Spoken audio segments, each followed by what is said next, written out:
Сәлеметсіздер ме? Бүгін біз холодец, яғни дірілдек жасайтын боламыз. Ең алдымен суымызға аяқтарымызды және еттерімізді салып, кішкене қайнатамыз. Содан соң сүзгіштің көмегімен дәл видеодағыдай сүзіп алатын боламыз.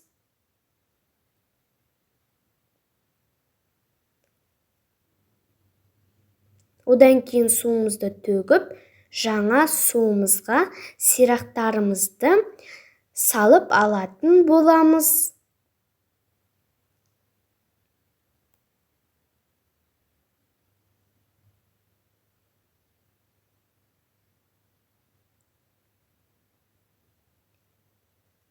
Енді тұзымызды салып 6-7 сағатқа пісіреміз. Міне біздікі 7 сағатта пісті.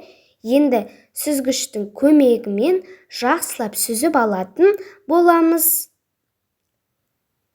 Содан соң аскөгіміз бен сарымсағымызды алып, дәл видеодағыдай майдалап, ұсақтап турап алатын боламыз.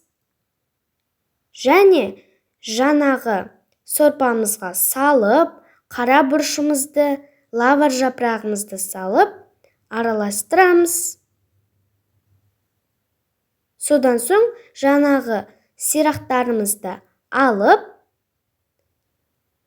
дәл видеодағыдай 4 бұрыштап турап алатын боламыз.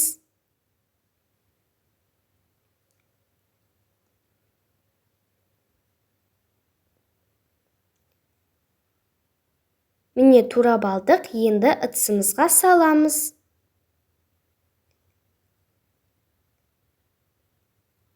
Әдемі болу үшін кеселерге салсақ болады. Енді кеселерімізге салып аламыз.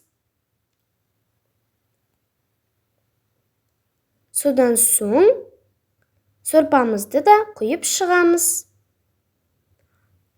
Міне одан соң суыған соң холодильникке 1 күнге жібереміз. Міне біздің холодестеріміз дайын. Қалай қатқанын дәл видеодағыдай көруге болады. Міне біздің холодестеріміз, яғни дірілдіктеріміз дайын. Сәніне қарай өздеріңіз пияз қойсаңыздар болады. Өте керемет болып шығады. Осылай кесіп, дастархандарыңызға тартсаңыздар болады. Жаңа жылға таптырмас тағам болып саналады. Міндетті түрде жасап көріңіздер, сіздерге ұнайды деген үміттемін. Ас болсын, сәттілік!